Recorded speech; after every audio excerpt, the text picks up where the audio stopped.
What is up, though, Lions fans? It's your boy Motor City Don P back here once again. You already know what it is, and we are here on LNU, actually, and Motor City Cats, because one thing is for certain, and three things are for sure. When you see me in front of your TV, is that the Motor City Cats are indeed back at it. We came to give you stats, not none of that static. Whatever you do, make sure you keep your Lions news pragmatic. Yeah, DL double. No, you already know what it is. And you may be asking yourself, how, Don, how, Mr. P, does one keep their Lions news pragmatic? Well, it's a very simple process. And I'm going to tell you how to do it. Gotta smash the like button and you gotta subscribe. It's very important that you subscribe. Subscribe to Motor City Cats. Subscribe to LNU, right?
And we are back. I just learned a valuable lesson. The lesson that I learned is when you have to do a podcast the next day, make sure when you see that little update situation at the bottom of your in your tray, make sure you update it because you never know when your computer just will decide to say, "Hey, now is a great time to update."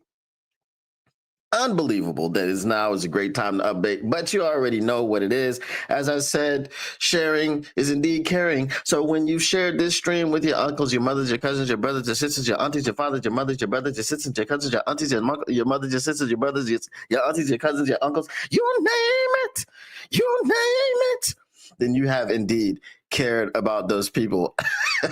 What up, though, everybody in the chat? What up, though, Just a Fan? What up, though, Motown Mitch? What up, though, Tactical Sport? What up, though? That's me. I'm a me.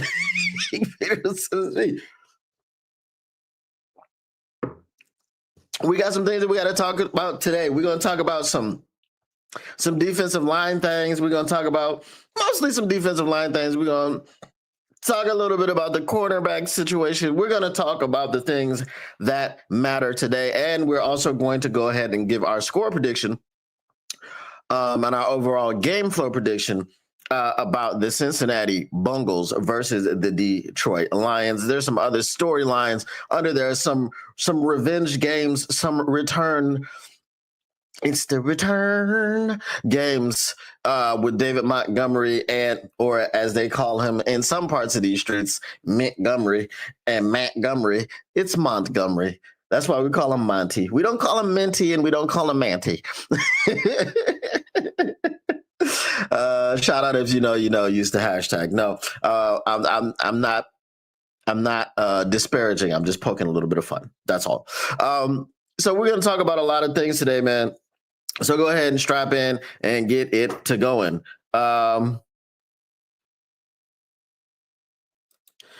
So here's the thing. It crashed. Okay.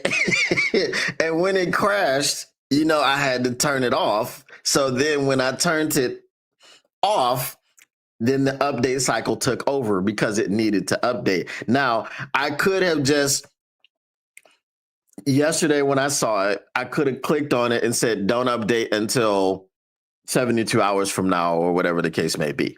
Like the thing that was the problem was the crash. Had the crash not happened, the update wouldn't have happened. You understand? All right. So I know we've all heard the audio by now. We should have heard it. If you have not heard it, I will play it for you. There is a fella by the name of Alim McNeill. And this fella is a little bit ahead of schedule. If y'all don't know, this man tore his ACL in, what was it, week? What was the week? I feel like we played the Bills in week 14. Let me see. Let me get the exact number.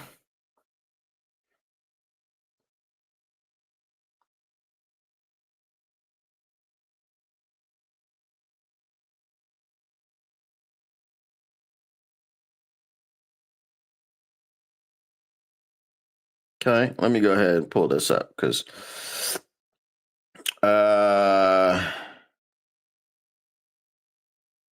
me see. So it was December 15th. Okay. I don't know what week that was. December 15th. So basically, I feel like it was week 14, 15, something like that. Okay. So let's say week 14. All right. So, yeah, Tactical Sports said he thinks it was 14. I also believe it was 14. All right. So, anyway, December 15th, 2024, Alim McNeill was rushing the passer, Josh Allen. He jumped in the air, came down on his leg, and tore his ACL. And he knew it as soon as he did it. right? Because as he was walking off, he was very upset. He knew what it was. Generally, you look at someone like Christian Watson, who tore his ACL around a similar time. Last week or a couple of weeks ago, we heard that he was not even close to coming back. Generally, if a player tears their ACL on December 15th, you're not going to see that player until November, December of next season. So when we were getting all the, Aleem McNeil's coming back, I was like, yeah, but when? I was like, how, Sway? Are we gonna sit up here and talk about Aleem McNeil coming back? Well, apparently Aleem McNeil is just a different type of human. And the reason I say that is because we're going to play some audio from one Dan Campbell, and then we're going to go ahead and react to it. All right, so let's go ahead and throw this up here. For me, for safety, instead of like playing the video with the audio, I'm just playing the audio, right? Because you're just going to see me here. I don't want no copyright strikes from YouTube, none of that stuff. So I'm just going to play the audio. And I know y'all be able to hear it because I'm playing it into the microphone. You toe that line of kind of when to get him back for Sundays. Yeah, I think, look, we got a lot of data on him right now. Certainly what he says, how does he feel? What's his comfort level, confidence, but also being smart, being smart with it. So we kind of worked him in on Wednesday. He got a lot more reps yesterday, and today he's going to get more reps, but it won't be near as many, and that's really where we're at with him. Is it on the table for him to play this week? We've talked about it. I don't know, man. I think right now it's probably 50-50.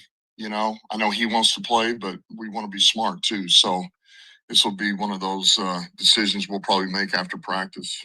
It was from last game. All right. So y'all heard what MC DC had to say. Now, here's a comment from Tactical Sport. He says, I really don't think they play him this week. I wish they would. I'd rather have most of the rust knocked off for Kansas City. Okay. He's already been ruled out. The injury report came out, and there's also another name in there that's a bit concerning. And we'll talk about that a little bit later. But and it's not anybody major before you're like, what happened? No, it's not anybody major, but there's a bit of a conundrum going on, and we'll talk about that in a little bit later. So I just want to calm your nerves and make sure you don't freak out and be like, did something happen to somebody major? No, it didn't. All right. So he's already been ruled out. He's not going to play this week. But the fact that he's 50-50 means Arrowhead, Kansas City Chiefs, he's probably going to play. He's probably going to suit up and get you some interior pass rush against Patrick Mahomes, right? He's probably going to suit up, and then you're going to have at times, and we're going to talk about this, at times you will have a 5-man front of Aiden Hutchinson, Tyleik Williams, DJ Reader, and Aleem McNeil, and then Derek Barnes, because Derek Barnes is doing his thing. Okay. Initially, earlier when we were talking about the Ravens, I was on with Kurt Steele, and I was like, if you're going to take anybody off. So, okay. I said this. I said two things, okay? I said, if you're going to have a spy of Lamar Jackson, it's going to be a linebacker, that's going to be Derek Barnes, which was correct. And I said, who I would rather have as a spy would be Brian Branch. However, I didn't want him having to go up in the hole, pause, and hit Derrick Henry, pause, like however many times. I didn't want him, that matchup happening too many times, because he's just giving up too much weight at that point in time. And the linebacker that I was going to take off of the field was going to be Derek Barnes. because you would have to have taken a linebacker off the field because you're dropping Brian Branch down and he's a de facto linebacker. And now you've got to put another safety over the top because now he has different responsibilities throughout the game as he's running around spying Lamar Jackson. Okay. And I said this because my point was Derek Barnes isn't providing much in the pass rush. Okay. Now, Derek Barnes is helping you with the pressures. I think he only has 1 sack this season, 1 or 2 sacks. I think he got a sack on Lamar Jackson. We did have a sack party. Okay. But now Derek Barnes in this situation would be like an edge rusher, right? So if you've got a 5-man front, you've got 5 down linemen. Derek Barnes is not a lineman, but Derek Barnes plays defensive tackle. He plays edge, right? He plays nickel, big nickel. He plays freaking, his position, Sam. He plays a lot of positions, and they can shift and change into a lot of versatile situations with Derek Barnes in there. So he's very, I don't want to call him scheme agnostic, but he's very, kind of a Swiss Army knife at the linebacker position, if you will. He allows them to do a lot of things, right? He allows them to play a lot of different schemes. That's the point, to give you a lot of different looks. Okay, so that'll be in there sometimes, and Patrick Mahomes will have to contend with that.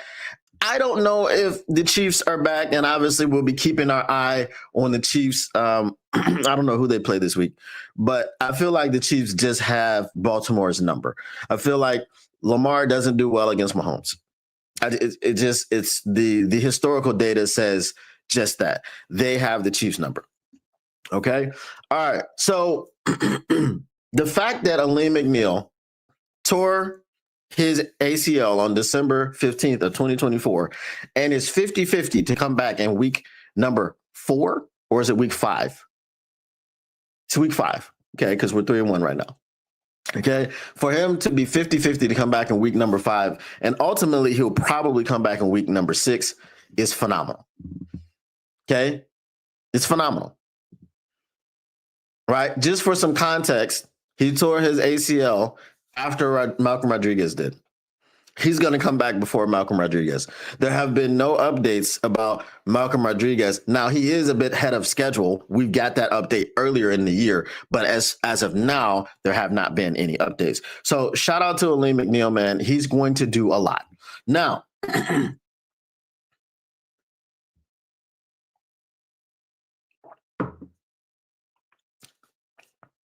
what does Aleem McNeil offer you?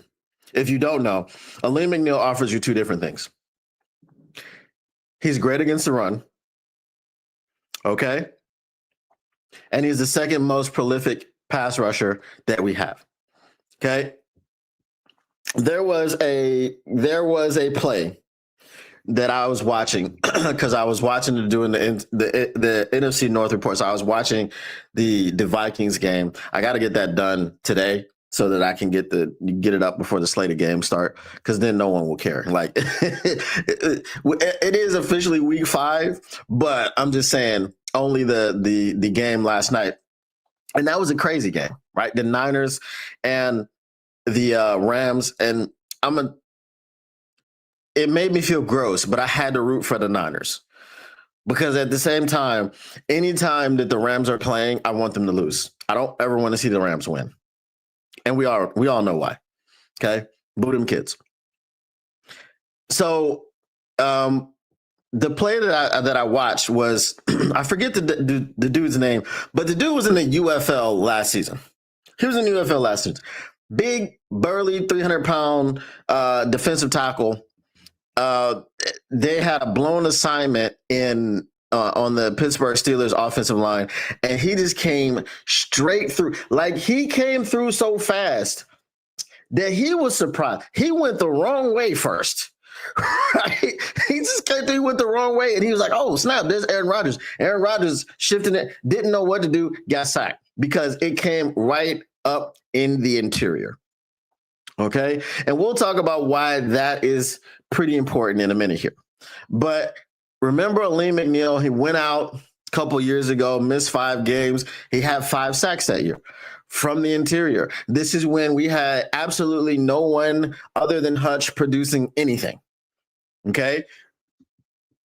I've been pleasantly surprised that we've actually been able to generate sacks. I think we're top 5, top 10 in pressures generated. I think we were like second in sacks or something like that. I have to look at the stats. Don't quote me on that, but we're pretty high. Okay. Now here's the thing. Until we start consistently winning on the other side of Hutch, I'm still going to be kind of staunch on, listen, you got to have someone over there. But I think what's happening right now is Coach Shep is doing a phenomenal job in scheming these guys up, sending pressure when he needs to send it, getting guys home. Now, Joe Flacco, we only sacked him 3 times. I say only because we sacked Lamar Jackson 7 times, and then Joe Flacco, after that game, lost his job to Dillon Gabriel. Okay? He lost his job to Dillon Gabriel. And Shedeur Sanders is still the 3rd-string quarterback, I believe. Here's the thing that I'll say about Shedeur Sanders, because I know a lot of people have opinions and things of this nature, and, oh, he pulled this stunt and all this other stuff. Has there ever been this much outrage and coverage and hullabaloo and much ado about a 5th-round pick ever? No. Okay? I feel this way about it. His team is part of the problem. Someone tell me very quickly, who is the Detroit Lions 3rd-string quarterback? Just tell me in the chat. Who is the Detroit Lions 3rd-string quarterback?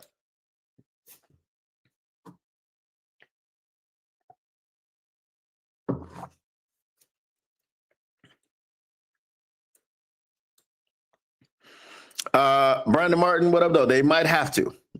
We'll talk about that in a second.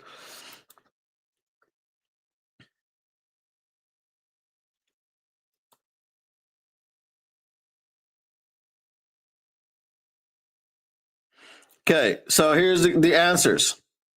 What up, though, Justin from North Carolina? No clue is the answer, number 1. Rock? No, I said quarterback, not corner, quarterback. Stay with me now. Stay with me now.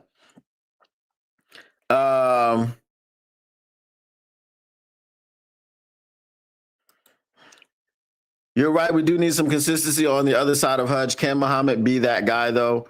I'm not sure. He was dealing with a knee injury last week. And we're gonna get into more of that in a bit. Okay. I have no clue behind Kyle Allen. I don't remember. Okay, so what I'm gonna take a stab at it. The guy that we picked up, is it Malik Washington? It's Malik something. The guy that we picked up when we thought he was just going to be like a replica of Lamar Jackson, he's actually still on the team. I haven't seen if he's been released. So that would be our 3rd-string quarterback. Now, you don't even know his name, or you don't even know that he's still on the team. Most of the Lions fans don't know that we have a 3rd-string quarterback on our team right now. Okay? Our 3rd-string quarterback is not heard from ever. We don't know his name. Now, if the team did not want Shedeur Sanders to be a distraction in the media, then they would tell the media he is not being made available because he is the 3rd-string quarterback. If you want to talk to a quarterback, Dillon Gabriel is now our starter. Kyle Allen doesn't generally have microphones shoved in his face being asked questions by reporters. You know who gets all the microphones shoved in his face, pause? Jared freaking Goff. Why? Because Jared Thomas Goff is our starting quarterback. Do not make Shedeur Sanders available for the media. Okay? Don't allow the media to come and talk to him, and all of this will go away. All of it will go away. The stunts, the whatever, if he says he's ready, and then and like people in the organization acting as though it is a distraction are crazy. It's a distraction because you allow it to be a distraction. He's a 5th round pick. He's the 3rd string quarterback. I don't think he has to be made available to the media. Okay?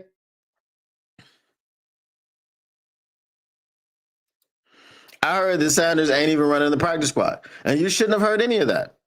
This is what I'm saying. You should not hear these things because these things are not getting put out by Shedeur Sanders. Shedeur Sanders is not asking people to come to his locker and ask him questions. Shedeur Sanders is a target for the media because of his name and because they drafted him in the 5th round instead of drafting him higher. This is the only reason that any of this stuff is going on. Okay, that is it. There's no other reason that Shedeur Sanders gets microphones stuck in his face. He's a 3rd string quarterback. Our 2nd and 3rd string quarterbacks, we don't hear from them. No one is asking them questions. What kind of questions are you going to ask Kyle Allen? So, Kyle, what's it like to help Jared Goff prepare for the next team? What's your game plan going to be going into Cincinnati?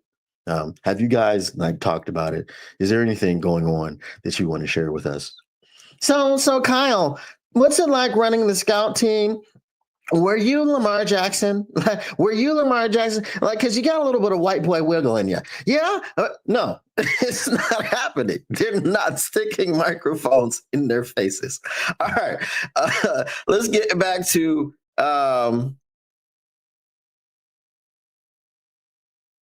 Beathard. Okay. CJ Beathard. There we go. I forgot CJ Beathard was on the team. Thank you. There you go. I forgot is he still on the team? Who knows? Who knows? The league looks at Sanders like a 5th round prospect, fans on the other hand, but it's the media who keeps sticking microphones in his face. This is what I'm saying. So the media is the one doing this work. I went to the desert with QB3 with no name. Nah, that doesn't work. I went to the desert with the horse with no name. Right? The QB3 with no name. Yeah, it didn't work. The Browns just a hot mess. Facts.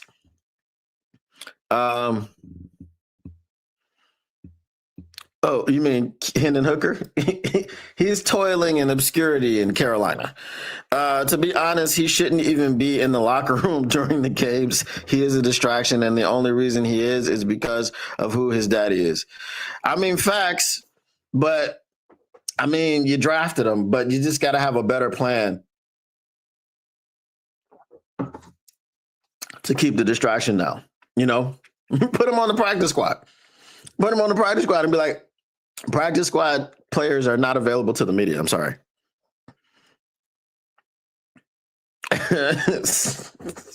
Oh my God. This is old rub and tug Deshaun Watson. All right. So again, Aleem McNeil is your guy in the middle. He is your guy that's going to provide the most consistent pass rush outside of Aiden Hutchinson. He's going to provide the run stopping as well. We're doing great against the run, but I mean, Aleem McNeil is our most prolific, run stopper, so to speak. So yes, all of that would be great. All right, now, let's see. I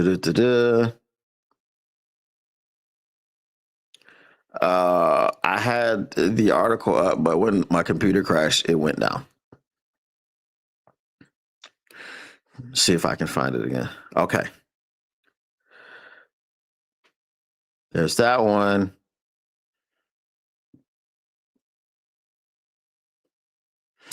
Okay, there it is. Now, this is what I was getting to with my thumbnail with what's really good, because we heard we good and all this stuff. So let me break this down. Let me read this article. This is from Detroit Lions on SI by John Macaron. He says the Detroit Lions head coach Dan Campbell, Lions found 2 defensive ends to play opposite of Aiden Hutchinson. Detroit Lions head coach Dan Campbell raised some eyebrows when he repeatedly stated, "We're good," to describe how he felt about the team's depth at defensive end. After veteran Marcus Davenport was placed on the injured reserve list, 2 defensive ends have filled in admirably. El-Quadin Muhammad was praised this week by defensive coordinator Kelvin Shepard. This season, the 30-year-old has recorded 3.5 sacks and is viewed by the coaching staff as more than just another guy the team is throwing out there. I think we all know that we have a guy opposite of Hutch now. I think we're pretty safe to say that Muhammad is a guy opposite Hutch, not just another guy we're throwing out there, said Shepard, but he's been tremendous. I mean, you've literally seen Muhammad line up at the nose, the 3-tech, the edge, and hasn't batted an eye. He's gotten run game in there. It hasn't just been pass rush. I've seen him drop a knee and anchor. I mean, just anything you've asked that guy to do. And like I said, there he is. Where he is in his career, to see him kind of ascending in a way is a credit to defensive line coach Casey Rogers, but more importantly, it's a credit to Muhammad. Head down, he's been a grinder since day one, ever since I've met him.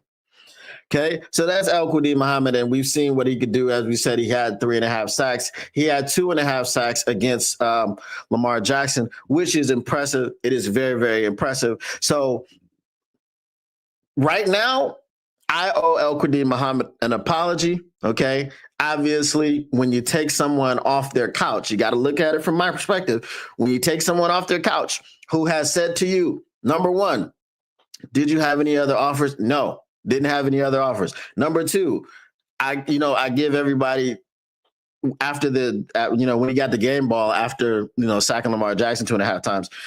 Hey, I want to thank everybody in here for believing in me, because a year ago I was on my couch. Okay, so when you got a guy who's vocal about being on his couch, when you got a guy who's vocal about not having any other offers, when you sign him off of his couch, you can't expect a whole lot from that guy. But he's been here.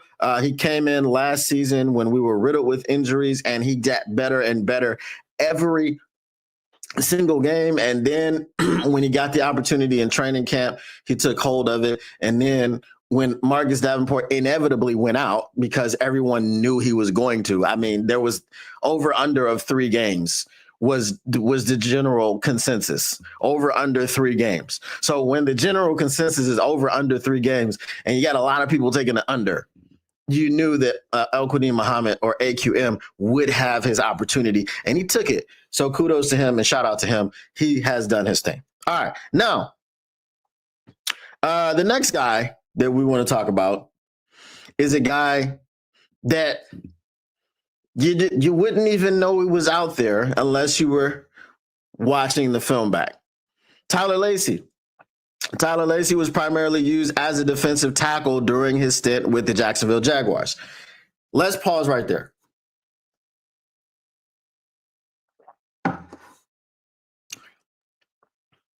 I was not excited about Tyler Lacy because of what that just said. Tyler Lacy was primarily used as a defensive tackle during his stint with the Jacksonville Jaguars. I'm like, we need somebody opposite of Hutch. What are we doing?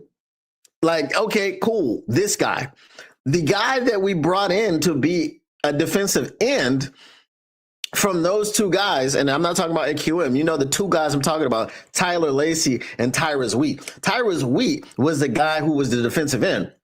So when we looked at Tyrus Wheat, we're like, where is he at? What is he doing? So we're upset about Tyrus Wheat. Tyler Lacy was a guy that, yeah, he could kick outside or whatever, but primarily, as it says, primarily a defensive tackle in his stint with the Jacksonville Jaguars. Okay? So when you got a guy who's primarily a defensive tackle, his body type is not that of an edge rusher. But we'll get into that. Okay. Now in Detroit, the defender caught Shepard's attention during individual drills.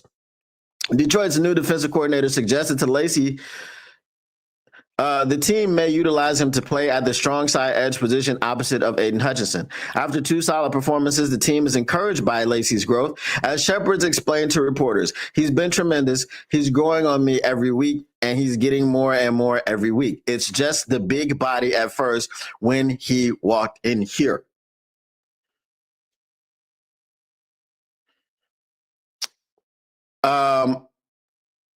Very quickly, because I don't want to get it wrong.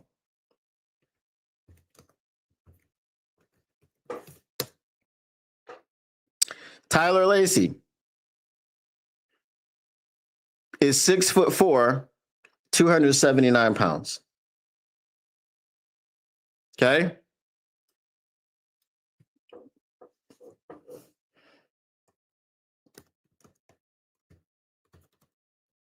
Okay, remember that. 6'4", 279 pounds. Marcus Davenport is 6'6", 285 pounds.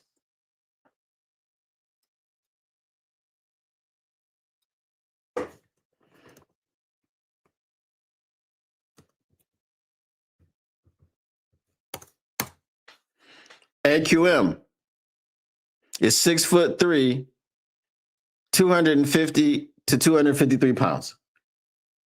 AQM is the lightest one we got. Okay. And then finally, we have to go back to the source. Aiden Hutchinson is 6'6" and 5'8", so almost 6'7", 260 pounds.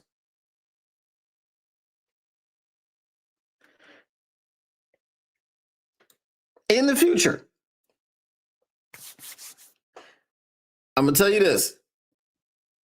In the future, if we're looking for an edge rusher, when we be talking about drafts and mock drafts and stuff like this, if a man is not 250 plus, I'm not going to waste my time.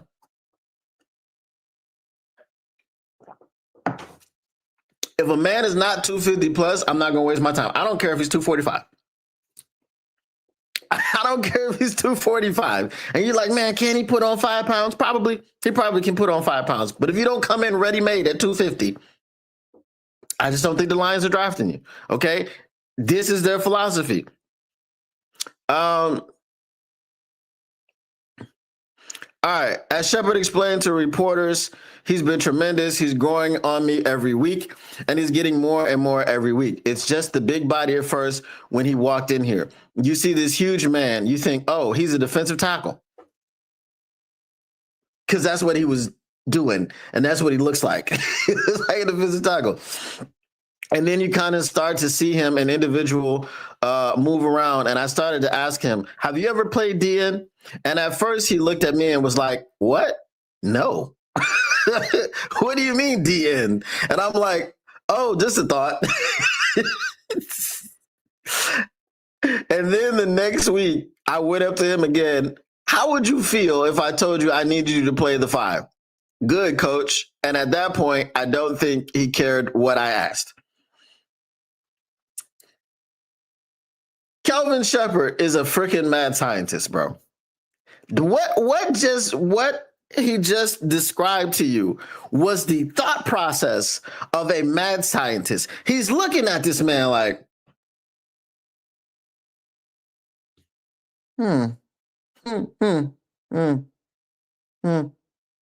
You guys see a car, I see an airplane.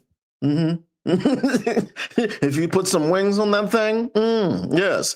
This is what Kelvin Shepard was doing. Kelvin Shepard is a freaking mad scientist. Okay? He took a defensive tackle and said,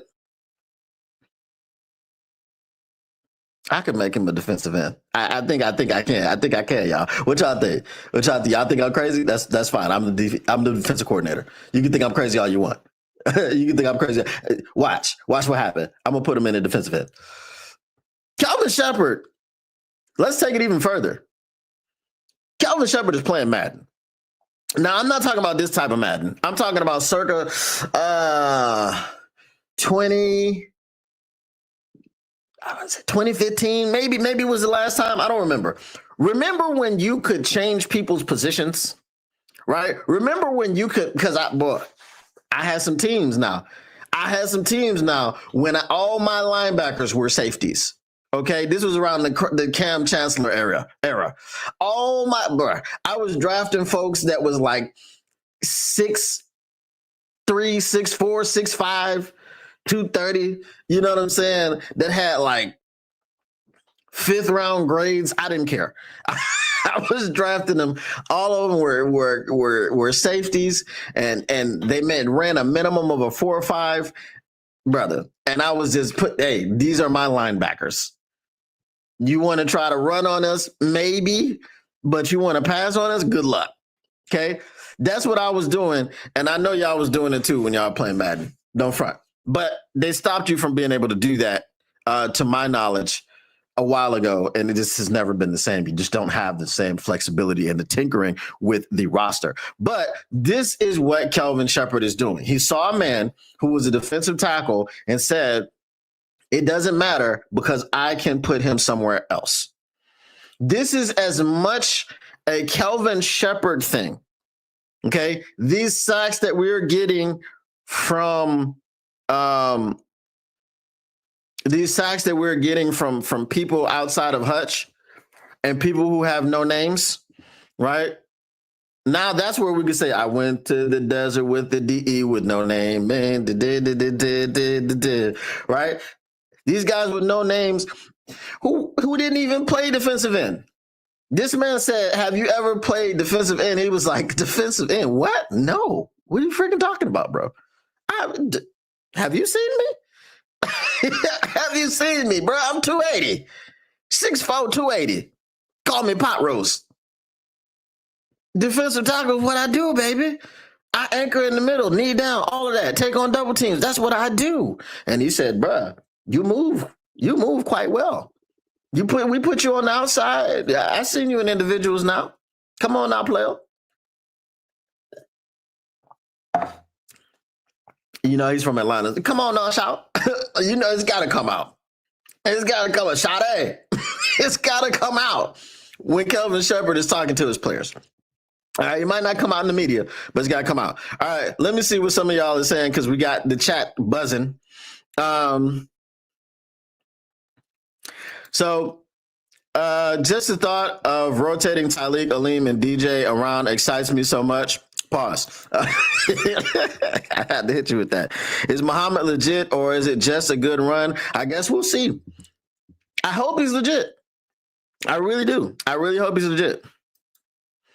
What up, though? Here's Johnny.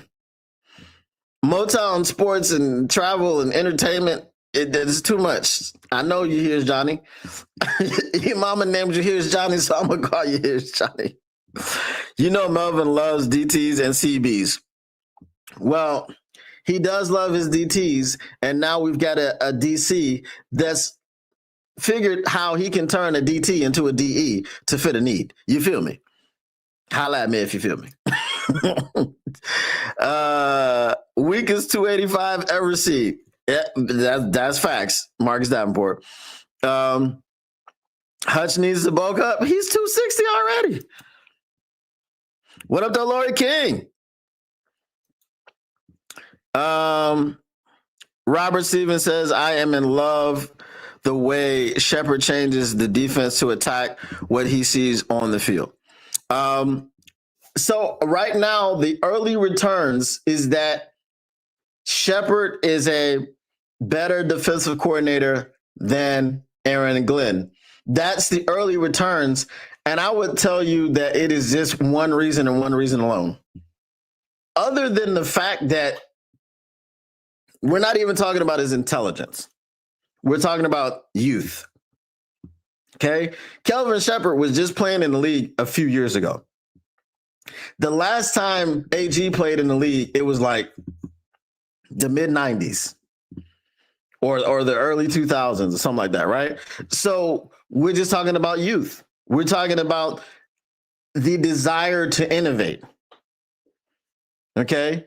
The desire to innovate. I'm different because I'm a guy who's in his 40s and I love the future. A lot of people my age and a little bit older hate the future. They just want to go to the past and they want to stay in the past. Like, hey, we're not using a QB spy. We're just going to go man on man and whatever. You know, this was the thing that people were upset about with AG, his seeming unwillingness to make adjustments. And speaking of man coverage, bro, I wish I would have pulled the film. I was watching the game. I'm gonna pull it though. If I have time when I do the NFC North report for the Minnesota Vikings. I'm gonna talk about it. I don't know if I'm gonna pull the film, but I'm gonna talk about it, and I'm gonna give you a brief preview. I normally don't do this, but I'm gonna give y'all a preview of the remix. Bounce, bounce, bounce. No, listen. Jeffrey Namumo, oh hell no, Kuda is cheeks. He was getting used and abused by DK Metcalf, just like he did when he was in Detroit. They had this man in press man coverage. Brother, when I tell you, there are people out there, and I don't understand why. I understand that this man was the 3rd overall pick. He's ass, bro. He stinks. He's like a 2-pack of ass. He stinks. Okay? As a football player, I don't know what he's like as a human. I don't care. This man's technique is non-existent. You don't press man and wait for the man to get off the line and come to you before you touch him. Press man, jam him off the line. Do not let him get off the line. How do you not know this? And you are in the NFL and you have been on 4 teams in 4 years. It's crazy to me. And there are fans that still have some sort of soft spot in their heart. Like, I hope this man redeems himself. There's no redeeming because he sucks. You can't redeem suctitude. You just have to get better. And the fact that he's in year 5, 6, whatever it is, and don't know how to press, and they put you in press coverage, it's crazy. It's crazy to me. Anyway, I digress. Get back to your comments. Yeah, I did too. It was even better when the ambulance would come out. I tried to get it to come out at least twice a game. Shep already a better DC than Glenn. I've seen enough. I feel you. The Mr. Detroit City. All right, no problem. Fat man and a little cold. Let's hope he does get 2 TDs. I mean, we're talking about the cheeks ass Bengals. The cheeks ass Bengals. That's a nice one.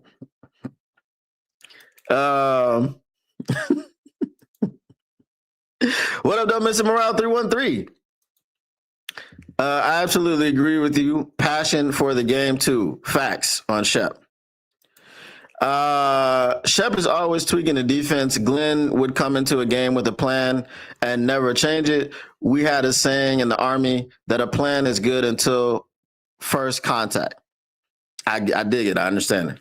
Right. The same thing. It's the same as what Mike Tyson said. Everybody's got a plan until they get hit in the mouth. You know what I'm saying? AG was pig-headed. Let's just call him stubborn, man. All right.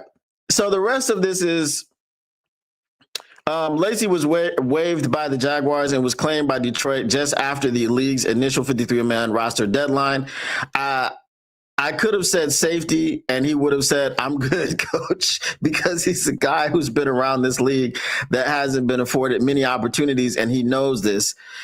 This is his second shot at the apple after coming into the league from Oklahoma State, said Shepard. And he allows us versatility is what he allows us. To be a certain, okay, I think it should be to be certain. What looks like big packages and kind of morph those. Yeah, it should be to be certain what looks like big packages and kind of morph those into subgroupings the same way that I speak of Derek Barnes, D. Barnes, you could speak of Lacy to a certain degree as far as the versatility that he provides for our base defense. Okay, now here's a question for you.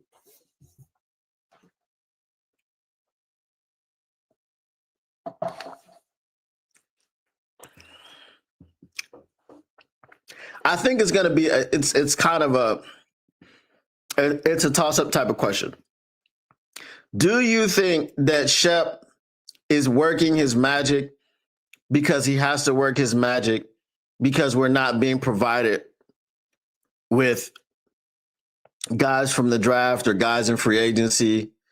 Or do you think that he enjoys being able to do this and finding pieces, diamonds in the rough, who have that versatility that he can move on the line?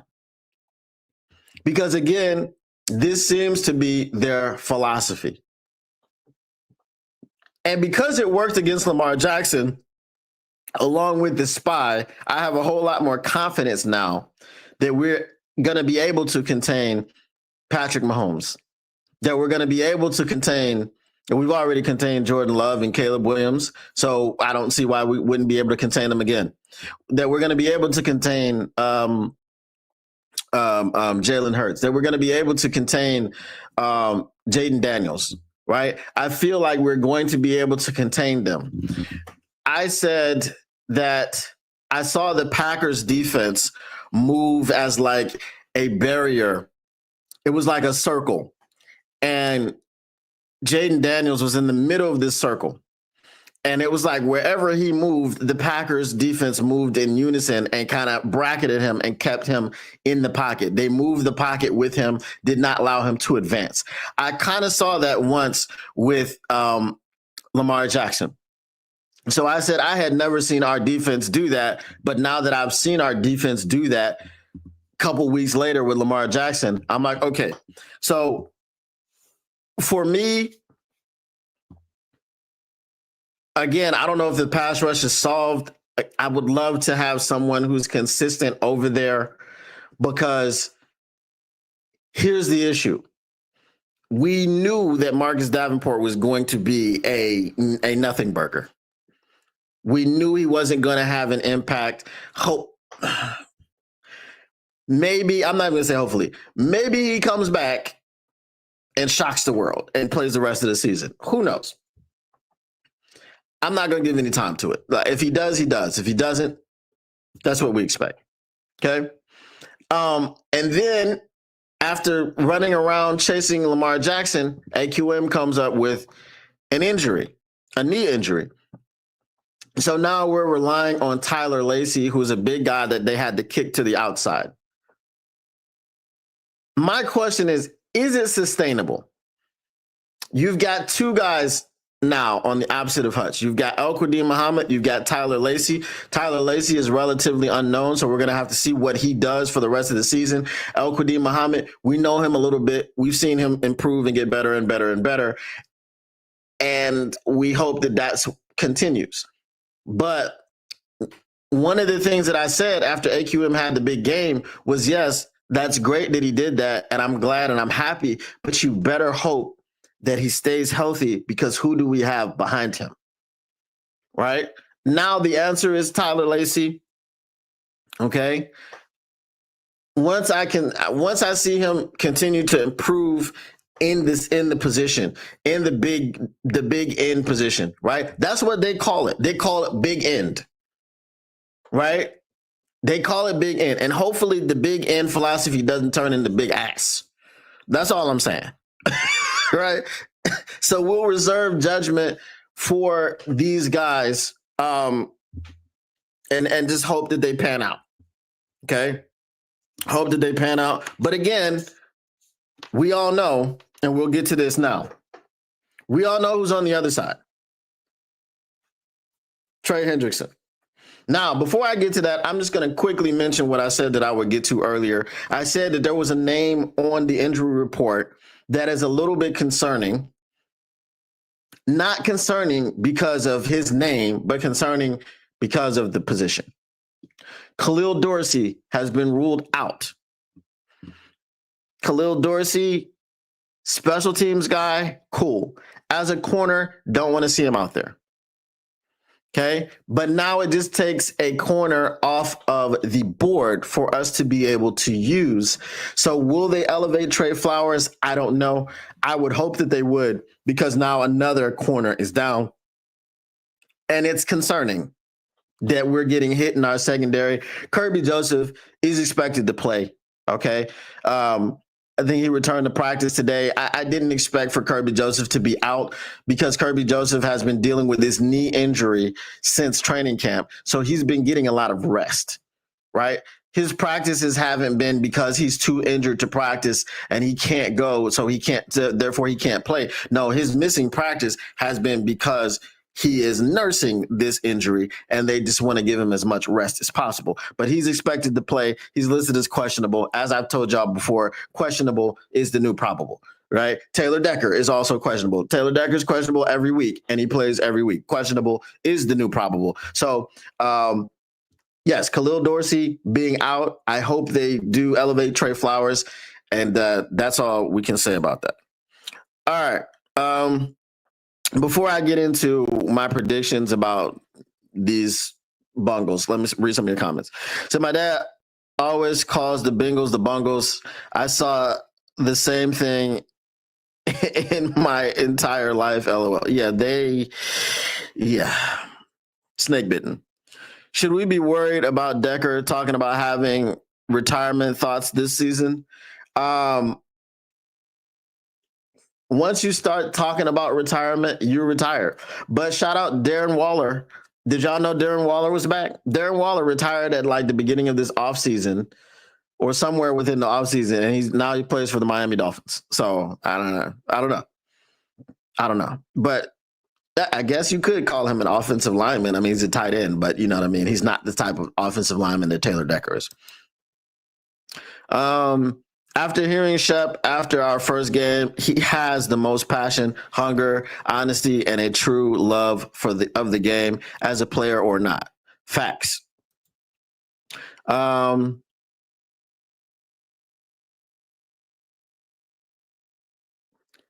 first press conference after their first game made me want to run through a wall. Facts. Davenport returns in 2 weeks for his season. I shouldn't laugh. I really shouldn't. Does that mean I'm a bad person? No, I shouldn't laugh. I'm just saying. But are there any lies detected? I don't think so. All right. Who is the captain of a defensive linebackers? Shep has the D-line holding their lanes so the linebackers can fill the void. The mindset of a cornerback versus the mindset of a linebacker. So when I was asked this question in the offseason and they asked, what do you think is going to be the difference between Shep and AG? And that was what I felt like. His scheme was going to be more linebacker centric, that you were going to see a lot more from the linebackers. And now you see that is 100% what's happening, because you look at Derek Barnes playing all of these different positions, right? And primarily within AG's scheme, he was just the sandbacker. And then he would be the sandbacker or the rush backer, and he wasn't really getting home. Like I said, he didn't have anything but like 4 sacks in his career for the first 4 years. So he averaged a sack a year. And I think he has like 2 this year. So I just think the versatility of the linebackers, putting all of them in the position to do what they do best and to maximize them. Coach Shep said Derek Barnes was a player that he absolutely had to have back. So the contract extension had to get done because it was a non-starter for Coach Shep. He needed to have this man. And now the talent evaluation. So here's the thing that I'm understanding about Coach Shep. He's only been, and I wouldn't even say wrong. He wasn't wrong about Terrion Arnold. The ability that Terrion Arnold has doesn't just go away. He wasn't locking down JMO because JMO felt sorry for him. He wasn't locking down Amon-Ra St. Brown because Amon-Ra St. Brown felt sorry for him.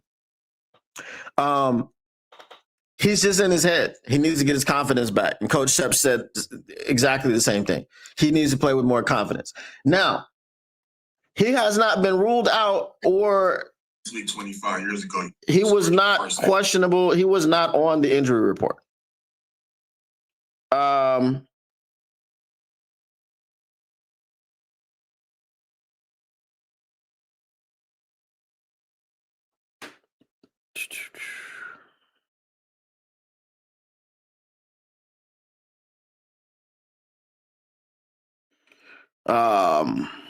Let me see, where is it?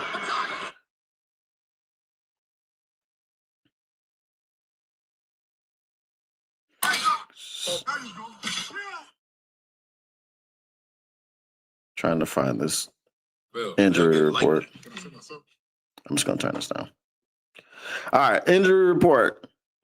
Zach Cunningham, Khalil Dorsey, Aleem McNeil, Sione Vaki, Taylor Decker, Kirby Joseph. Okay.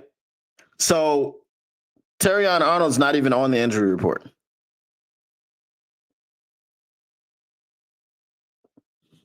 So what does that mean? I mean, we know why DJ Reed's not on the injury report. Did they put Terrion on IR and I didn't know about it? Like, I don't think so. So, as I said, Zach Cunningham is out with a hamstring. Khalil Dorsey is out with the inability to, concussion, wrist. Aleem McNeil, of course, his knee. Sione Vaki, groin. Those 4 are out. The other 2 are questionable. So it's just kind of the talent evaluation part. I think Coach Shep will transition into head coaching. And then when he's done head coaching, I think he'll be a GM. Because the ability to just look at a guy who's 6'4", 280 and go, yeah, I think he can play defensive end, right? So I think we're in good hands with Shep. I think that the defense is going to be more multifaceted with Shep, if this is any indication of what we've seen in the first 4 weeks. So I do think that we are in good hands, better hands than we were before. All right, let's see.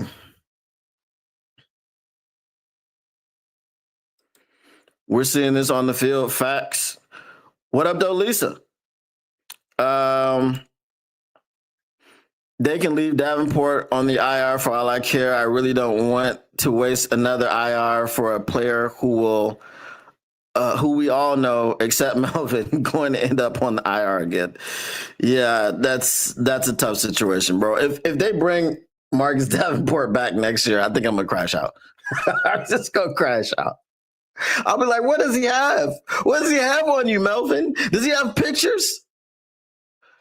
Oh, and again, does he have pictures? He must have pictures. If you see a certain particular person using that reference, that phrase, they literally got it from me. They literally didn't ever say it before they met me, and I started saying it to people because, sometimes this is how you explain why certain people, like Tim Boyle has pictures. He has pictures of some very powerful people doing some not so powerful things, and that's how he keeps getting spots in the league. Tim Boyle is awful. He's got to have pictures. Okay, that's all I'm saying. Cannot disagree with Davenport injuries. I want to know how much Davenport will play before he gets injured again. I mean, the track record in Detroit has been 2 games. For every 2 games, there's a stint on IR. For every two games played equals 1 stint on IR. Now, last year was 2 games played, season-ending IR. This year is 2 games played, not season-ending, but the 4-week minimum stint on IR. TA practiced today? Okay. So he practiced and he wasn't on the injury report. So that means he's most likely playing. So then with the Khalil Dorsey situation, it's kind of a moot point. We're not worried about that.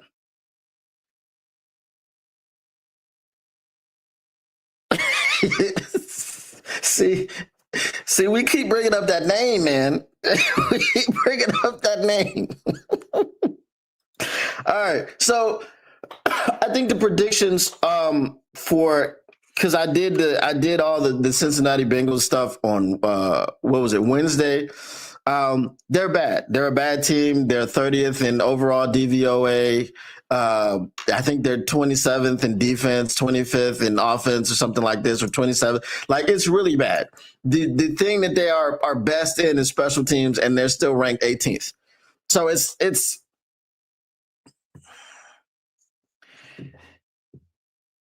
if Jake Browning, okay, and I don't know if y'all watched the It Is What It Is podcast with Cam and Mace. If Jake Browning comes out and has a good game against us, it's Cam's fault. Because Cam was talking about basically opportunities. And now Jake Browning has an opportunity. He said, you have too good of an opportunity.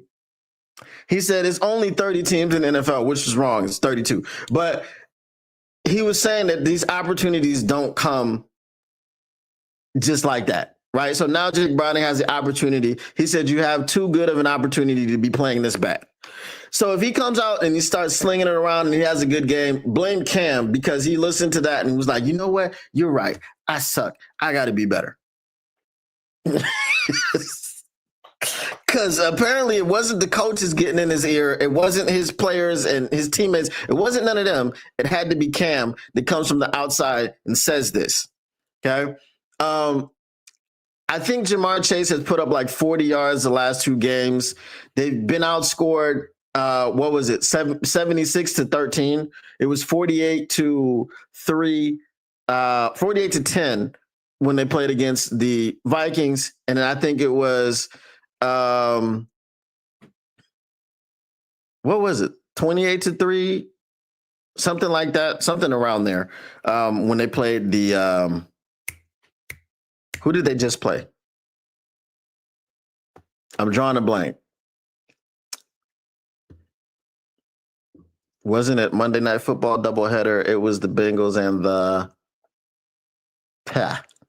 Okay, doesn't matter. Okay, doesn't matter. They suck. They don't hold on to the football. I think they're leading the league in giveaways. It's just not a game that I think deserves too much credence. I'm looking ahead myself personally because I don't play on the team, and we know how this team and these players react to they're so complimentary of everybody, right? Coach Campbell was doing all that capping. Oh man, this guy's great, and this guy's great. Oh, heck of a football coach, even though he has a convincingly losing record as the head coach of the Cincinnati Bengals. And he's like this, and he's like that, and he's like the third thing. And then you hear players talking about this, that, and the third thing. The only player that is worth a damn. Okay, I'm sorry. There are three players on that team that are worth a damn. The only player worth a damn on the defense is Trey Hendrickson. And the players worth a damn on the offense are Jamar Chase and T. Higgins. You've got a quarterback who can't get the ball to Jamar Chase and T. Higgins. You've got an offensive line that can't protect that quarterback to give him any time to get the ball to Jamar Chase and T. Higgins because Joe Burrow is used to being sacked a lot, which is why he's also injured now. And he has a different clock in his head, and he's able to send the ball to Jamar Chase or T. Higgins much faster. So I don't expect this game to be difficult. I expect it to be a lot to a little. The Detroit Lions are favored by 10 plus points on the road for the first time in 52 years. Okay, that's how badly this team is performing. The Detroit Lions broke a 52-year streak. Okay. Now, is it a streak of futility? No, it's not normal to be favored by 10 plus points on the road. That's why it's called on the road. You get what? You get 3 points just for being at home. So the fact that they're favored by 10 plus points on the road for the first time in 52 years, it sounds like it's a magnanimous feat to be favored by 10 plus points on the road. All right. So it's not like, okay, because the Lions have been futile for 52 years. No. Even when we had Barry playing and we were good, right? Going 11-5 and stuff like that, we didn't get favored on the road by 10 plus points. I'm just saying. So that's just how badly you can expect this game to go for the Cincinnati Bengals. Obviously, DJ Reader, meow.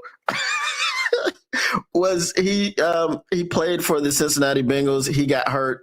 They're calling it a revenge game. So I guess he feels like the way in which he was treated after the injury, kind of like they just said good riddance to bad rubbish. So now he's going to be extra motivated. Unfortunately, Knuckles from the prolific running back duo of Sonic and Knuckles is from Cincinnati. So he's from Oh Hell No. I have feelings, mixed feelings. I have thoughts, mixed thoughts. Because he calls Detroit his home, generally like my favorite Wolverine, like one of my favorite Wolverines of all time is Charles Woodson. Charles Woodson is from Oh Hell No. But because he denounced Oh Hell No and he came to Michigan, I rock with him. So I'm gonna have to do the same thing for David Montgomery. Or Montgomery. I'm gonna have to do the same thing, and I'm gonna have to embrace him and say, it doesn't matter if you're from Oh Hell No. You can't help where you're born. Okay, it's not your fault, right? We have to blame the parents whenever someone is born in Oh Hell No. But so it's going to be an emotional game for him returning to his hometown. He's going to have friends and family out there and things of this nature. So there's a few storylines on the Lions' part. The biggest storyline from the Bengals is this, that they're bad. And we're going to be looking at Trey Hendrickson. I'm just saying, possible trade deadline move. I'm just saying, right? Because the Bengals are trash and they're awful. Okay? So it's a possible move that could happen. I'm going to put my percentage at 5%. It's a 5% chance. Okay, it's a 2% chance that we could trade for Trey Hendrickson at the deadline. But just, keep your eye on Trey. Keep your eye on the coaches. Like, what are they looking at? Are they looking at Trey? Like, yeah. I'm trying to see how he can fit on the Lions for the Super Bowl push. But that's pretty much all I got for the Cincinnati Bengals, bro. I think it's going to be a lot to a little. You could see one of those 48-10, 48-3 games. If you get up on them early because they're a bad team, they may just quit. This is what they did against the Vikings. They packed it in. That's why it was 48-10. Jake Browning got loose with the football. I think he threw 2 or 3 picks. They were fumbling everywhere. Remember, Isaiah Rodgers returned a pick to the end zone and a fumble recovery to the end zone. So, it was what it was. So I think we can hang 50 on them. And I usually, me, I don't usually predict that type of wild, crazy number, but 52-7, not 58, 52-7. For some reason, we just don't cross 52. Is this the game? Can we put up 59 or 55? Can we do that? Let's put up 56. Let's kick no field goals and let's just have 8 touchdowns. Can we do that? Right? I want J-Mo to get 2. I want Amon-Ra to get 2. I want Jameer to get 2. I want let's see. Now we got to spread it out. David Montgomery, I'll give him 1, and then let's give Sammy Potts 1. Let's get Sammy Potts 1. Actually, I don't know if we're gonna get Sammy Potts 1. It would depend on when that happens. Now look at me predicting 56 points and watch what happens when the game comes. This is why I don't predict crazy numbers like that. But I just, whatever it is, I think it's going to be a lot to a little. I don't think that they're going to pose any threat because they're a bad team. All right. Let me get to your comments, and then while I'm getting to your comments, I'm going to go mailbag, mailbag. What you going to do? What you going to do when they reading you? Mailbag, mailbag. Snickers, mailbag. Get your mailbag questions in. Get them in. Bask in it. All right. So while I am looking at your comments from here, make sure you get your mailbag questions in and I will answer those. And then we'll go ahead and get out of here. All right. Let's see.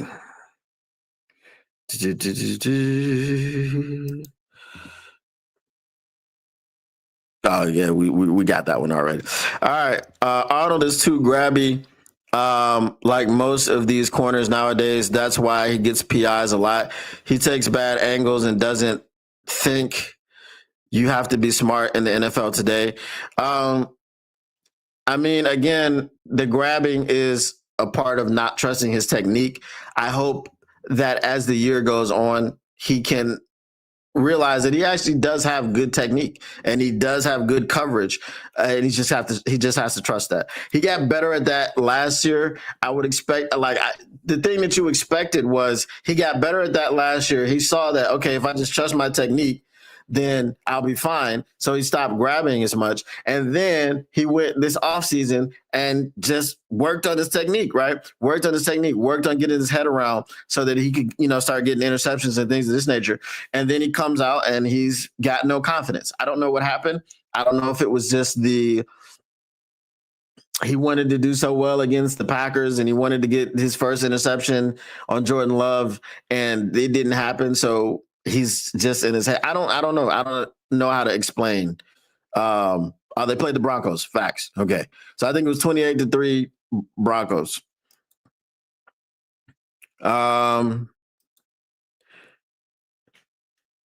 Right.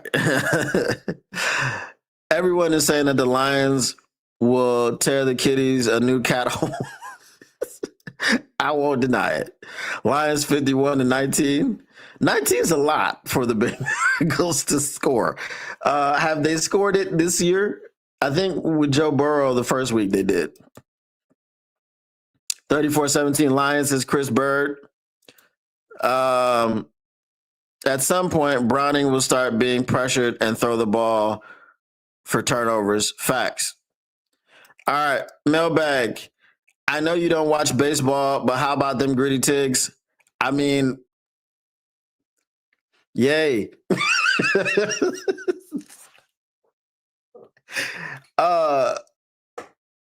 So it's my hometown team. So I have to be excited. I can't say excited. I'm glad they won, and I hope they win this series, and I hope they win the championship series, and I hope they win the World Series. But I'm going to tell y'all right now, the level of excitement that I would have for the Tigers winning the World Series is probably the same level of excitement that you have when you got a pot of hot dogs on and you can put one in the bun and put your condiments on it and eat it. When the hot dog is ready to be eaten, that is probably the same level of excitement that I will have for a baseball World Series. I'll brag about it because I got my best friend. He's from Atlanta. So when the Braves won, I was like, it's not a real sport. So don't come talking to me about that because they don't have nothing else. Atlanta has nothing else. They ain't got no basketball championships. They ain't got no football championships. They got nothing. He tried to go to the MLS. I was like, no, come on. We talking about real sports. They ain't got no hockey. They have nothing. So, yeah, I can't imagine myself being very excited. Okay. Facts. I mean, I love them, I guess. What's love got to do? Got to do it in.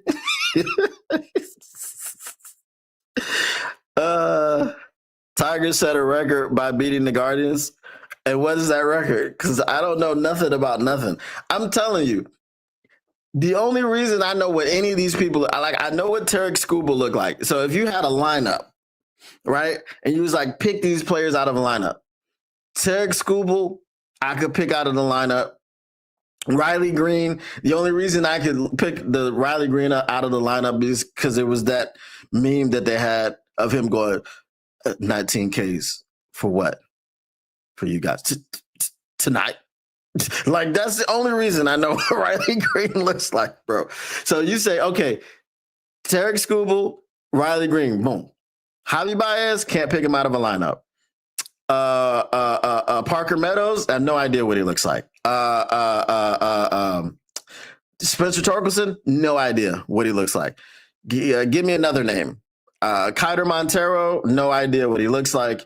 Winsell Perez, no idea. I don't have, the only reason I know any of these names is because, you know, I rock with Woodward Sports and listen to their podcasts and things of this nature. I don't know anything about baseball, bro. Like, I just, no, I cannot watch it. I can't do it. I don't know how people watch it. It's boring to watch. Like, you may love it, but I can't get into it. Like, I can't.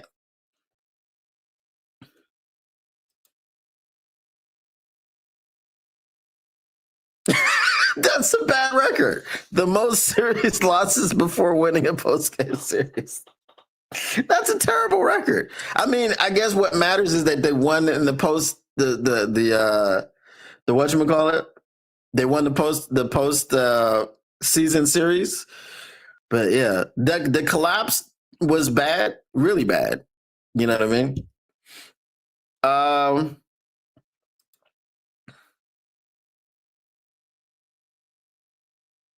I know baseball and hockey when the Tigers and Wings are good. So here's the thing with hockey. Because the Wings were so good for so long, I used to be an avid hockey fan, bro. Avid. Like, I'd be in front of the TV every time the Red Wings were playing. Because they had that 25-year stretch of going to the postseason and winning all those Stanley Cups and everything. Once that streak ended and once they started sucking, emotionally, I couldn't do it. Right? Emotionally, I couldn't do it. If it was the Lions, because football is king and football is my favorite sport ever, if the Lions went on a 25-year stretch of dominance and then went back to sucking, I could do it. Like, I could suffer through the sucking pause, and I could support the team. But so hockey's lost a bit of its luster for me, but I won't tell you that I don't like hockey. It's just I couldn't be emotionally invested in it anymore because there was just so much goodness for so many years. And then when it went to badness, I just didn't have anything left. Emotionally, I was shot. A lot of crazy things happen in baseball. I don't know a single one of them. I don't know a single one of them. I can't tell you a single crazy thing that happens. I love baseball so much. I played shortstop, so that is my MLB love. I played T-ball when I was 5. That's as far as I got. When I was 5 years old, I played T-ball. That's it. That's all I got for you. Got burnout on Wings after they fell off. Facts. Yeah, it was hard to do. You know, it's hard to do to come from that high and then go all the way back down to the bottom, and you're like, what's really happening here? You know what I mean? What am I supposed to do? Alrighty. All right, though, Robert Stevens. We'll see you on the flip side. All right, guys. I'm gonna go ahead and stab out. I'm going to I don't know. We'll see. I'll probably be trying to mix in some LNU most days. We'll see what happens. Y'all know I will be here on Sunday with bells on streaming the game. So make sure that you catch me here, come watch the game here, and all that jazz. So just trying to build the channel, also trying to build my own channel, trying to get back to where I was before, you know, some unfortunate stuff happened. But if you're not a member, a subscriber, not a member, if you're not a subscriber of the Motor City Cats podcast, I will not ask you to go over and subscribe to it. What I will do is I will simply put it in the chat. Okay. And when the show ends, all I want you to do is click on the link and go subscribe. Okay. That's all I want you to do. If you're talking in the chat, if you're not talking in the chat, so on and so forth, that's all I want you to do. All right. Pulling this up.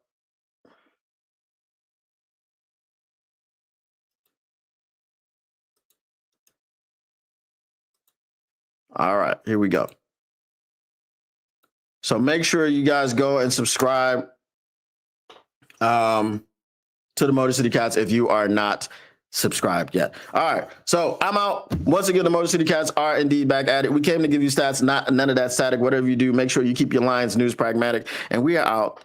Peace. Appreciate y'all.